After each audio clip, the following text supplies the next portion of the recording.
Bem-vindo, aluno, bem-vindo, aluna, que tem me acompanhado, vocês têm estado comigo nesses dias e nós estamos então refletindo, trazendo a filosofia um pouco para a nossa vida, compreendendo um pouco mais aquilo que alguns filósofos vão nos ensinando, vão nos orientando, justamente para que a gente possa enriquecer a nossa vida, enriquecer o nosso modo de ser, o nosso jeito de ser. Fenomenologia e existencialismo, então, por mais que sejam correntes filosóficas, às vezes complicadas e complexas, nós podemos sim trazer alguns elementos básicos e importantes para o nosso dia a dia. Por isso que hoje eu trago para vocês as ideias do filósofo francês Sartre.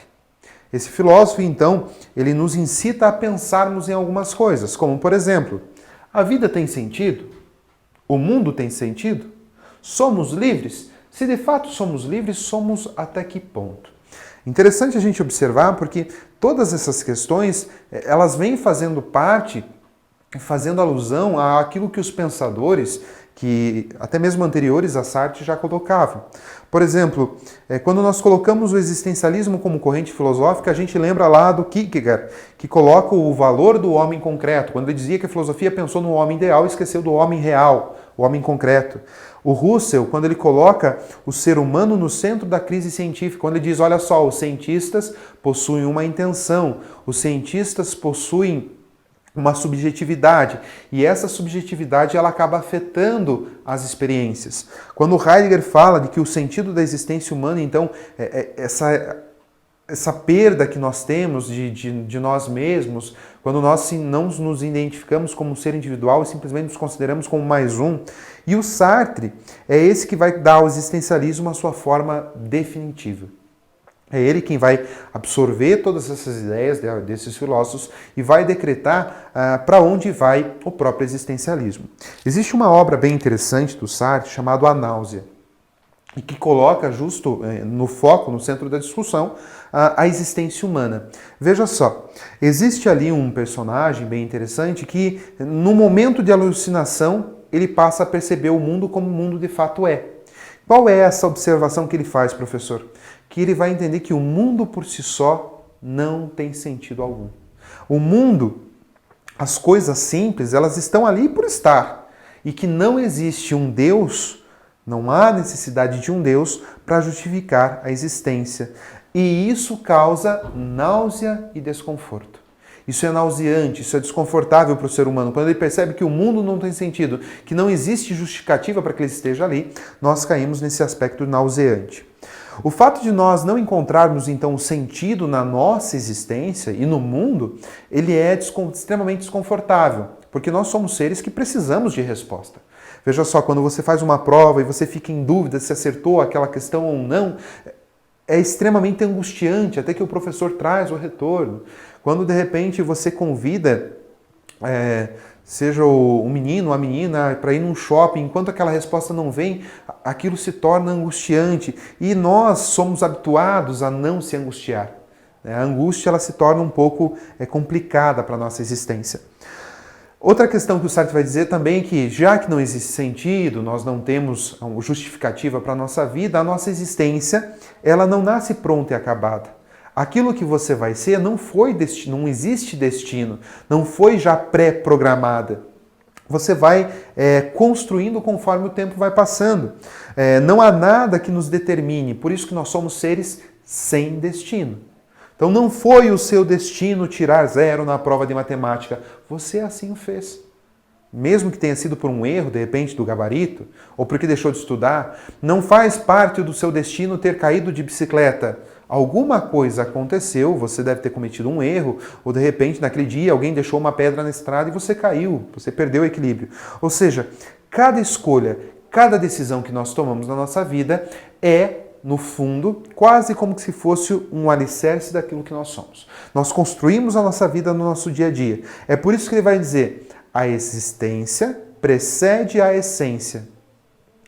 Um pensamento um pouco assim complexo, mas no fundo é o que eu falei para vocês. Nós construímos a nossa vida, a nossa essência. Aquilo que nós vamos montando no nosso dia a dia é aquilo que nós seremos, é o que nós seremos essencialmente. E nesse mundo, segundo Sartre, não existe espaço para Deus, porque Deus seria uma causa determinante das coisas, e não é isso que ele coloca. Vamos dar uma olhadinha no fragmento?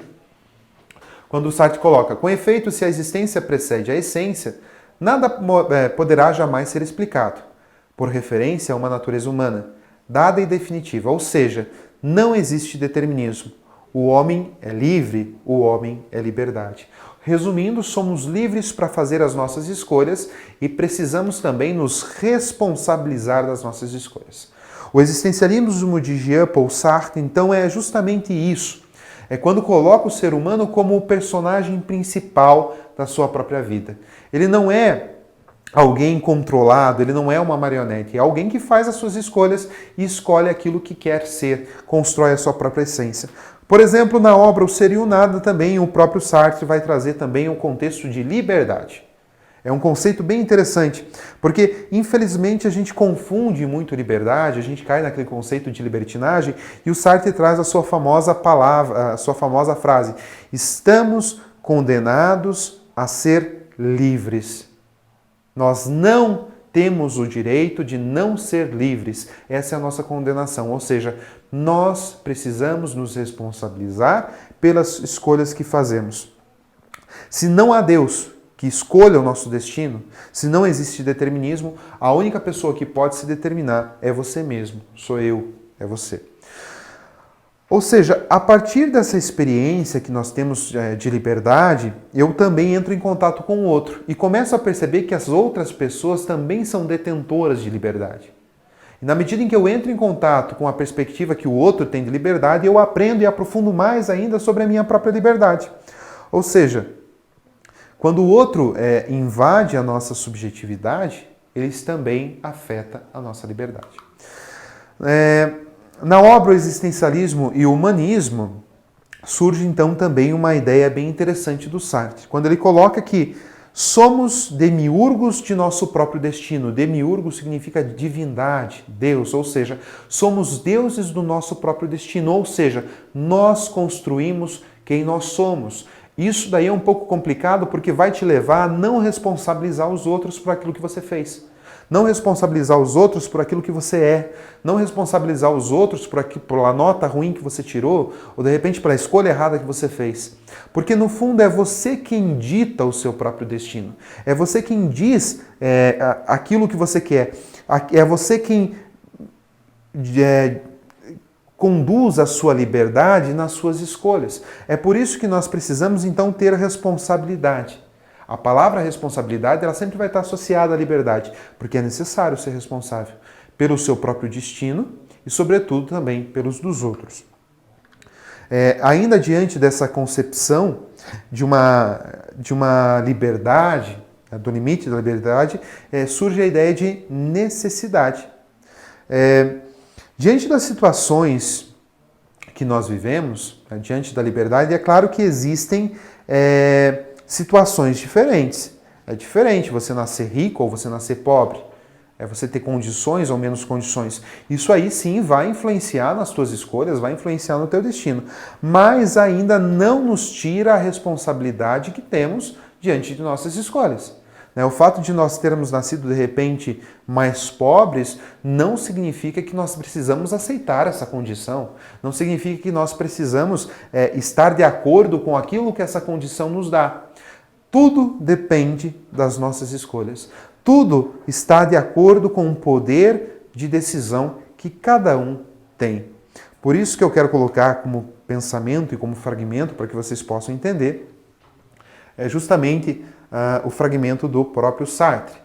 Você tem se tornado responsável pelas escolhas que faz? E dei uma olhadinha ali no fragmento. A náusea não me abandonou, e não creio que me abandone tão cedo, mas já não estou submetido a ela. Já não se trata de uma doença, nem de um acesso passageiro. A náusea sou eu. Essa pergunta é justamente nauseante, porque vai te tirar da zona de conforto, vai te tirar da desculpa de que o outro te influenciou e te coloca como um ser responsável por aquilo que você faz. Agradeço a todos e até a próxima.